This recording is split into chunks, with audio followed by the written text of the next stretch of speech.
Wow. Wow. Wow. FBI Butta did a jailhouse interview with DJUTV, and it was explosive, hilarious, and sad. We're about to expose his lies and crack some jokes at his expense because he keeps talking like he's the biggest gangster from Chicago, time and time again, even after he snitched to the police, time and time again, and cried them a river on videotape for everyone to see on YouTube, time and time again. But, on a serious note, the man needs help. He's mentally ill with a serious drug problem, but his family and so-called friends continue to encourage this idiot to exploit the memories of his closest friends, who died in a senseless gang war by doing interviews, where everybody laughs at him, for profit. Adam 22 laughs at FBI Butta like the rest of us. Everybody is laughing at him, not laughing with him. DJ Vlad laughs at Butta because he's an entertaining drug addict, like Pookie from New Jack City, not a dangerous thug from Chirac. And by the way, what happened to the days when a self-proclaimed gang member was ashamed to show his face after taking the stand to testify?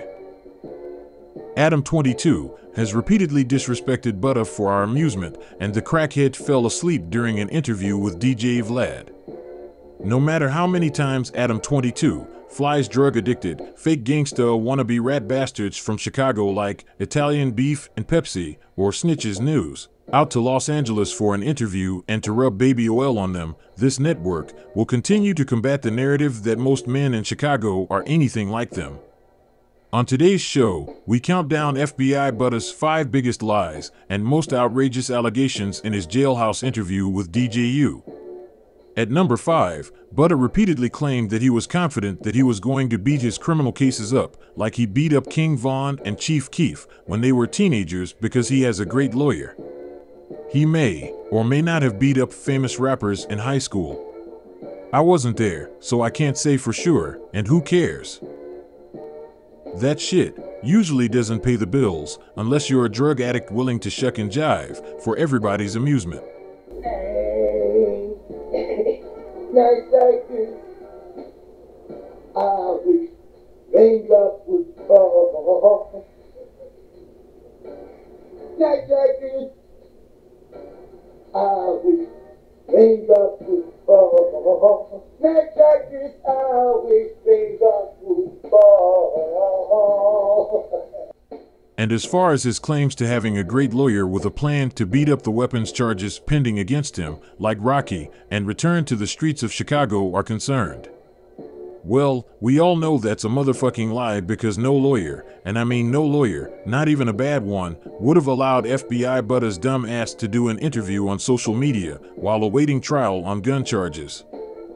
But his dumb ass had already smoked or sniffed most of his money from interviews, and the rest he spent on gold-digging thoughts, bootleg Amiri clothes, and fake jewelry. FBI Butta did irrevocable damage to his chances at trial, so DJU would put a couple of bucks on his books for commissary. I hope it was worth it.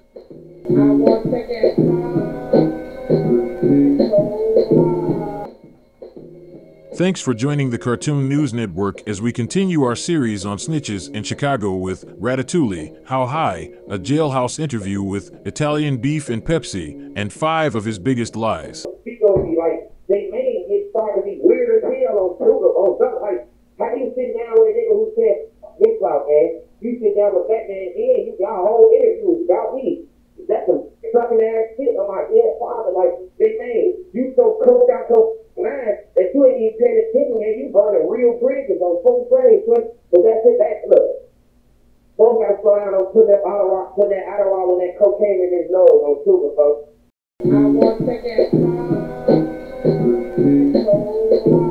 Number 4 on our list is Butta's claim that J Mane is a cokehead. To be perfectly honest, I'm not even sure if number 4 on our list of biggest lies from FBI Butta's jailhouse interview is actually a lie. I mean, J Mane may or may not sniff cocaine, but to hear Butta crack jokes on anybody for doing drugs is crazy, so it makes our list. Number 3 on our list is Butta's claim that he was on the verge of signing, or signed a $500,000 deal with an entertainment company. To do what? Why would anybody pay Butta $500,000 to do anything? I don't know, but for Butta to sit in jail and do a DJU interview for some extra snacks and a phone card while claiming he's got $500,000 is crazy. Stop signing the contract before y'all leave. You feel me? And I ain't signing for no package shit on folks. 500 cents to a show. Number 2 on our list is Butta's claim that authorities found the date rape drug and Visine in his system while doing a toxicology test. Date rape was in my system. They found Visine, man, and a date rape was in my system. What am I doing with Visine and a date rape was in my system, man? Why would anyone give Butta the date rape drug? No diddy. And if he's trying to tell everyone that the bitch he was with was trying to backdoor him to his ops, then he needs to shut the fuck up, tell his story to a jury, admit that he's not nearly as tough as he talks, and live the rest of his life as a civilian. Before we reveal number 1 on our list, please like this video and subscribe to the Cartoon News Network for more.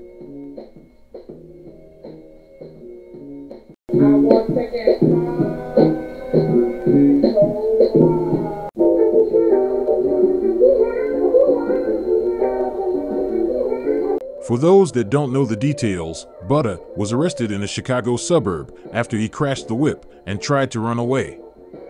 Butta's female companion and guns were found in the crashed vehicle. It's hard to feel sorry for FBI Butta because he's a grown man making bad decisions that he has to live with before more people die.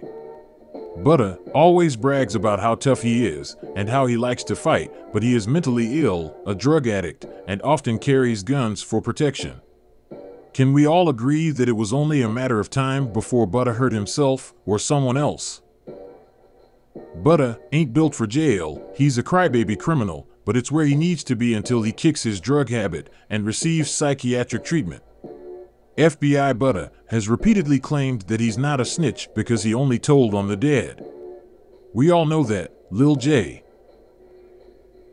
would disagree with that statement, and the younger members from his hood, Jaro City, banned Butta from returning because they think he's a snitch. So to prove his innocence, FBI Butta hops on a jailhouse phone with DJUTV and blamed Jenna Kinslow for illegally carrying 2 guns. Jenna is currently facing criminal charges. Here's a question for all of the Butta fanboys out there. How is that not snitching? Number 1 on our list of lies is the fact that Butta is blaming a bitch for his guns. Jenna is obviously a gold digger. She wasn't with Butta for his good looks, intelligence, and charming personality, but if she really wanted to set him up, she didn't need to use the date rape drug and Visine to incapacitate him. Butta was already higher than a giraffe's pussy. And Visine? Butta wants everyone to believe that a thought tried to knock him out with the date rape drug and Visine. FBI Butta is a liar and a snitch.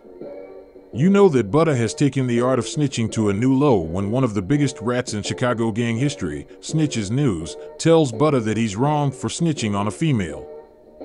Now, Butta get on DJU and the phone is mine being recorded and it's still an open case. So, Butta on the jailhouse phone saying that that's that girl gun. I mean, that's them girls' guns, bro. You know what I'm talking about? He wishing on the stop. But for him to blame the girl for the guns, bro, it's crazy. After he said on camera, if I was that girl and her defense, I'd use that footage to say that them was all his guns. Because Butta bogus for this shit now. He bogus, man. That's out of order, bro. Like, for real. Not only did he blame the guns on the girl, he said that he was gay raped. He claimed that he was gay raped, that they put some Visine in his drink.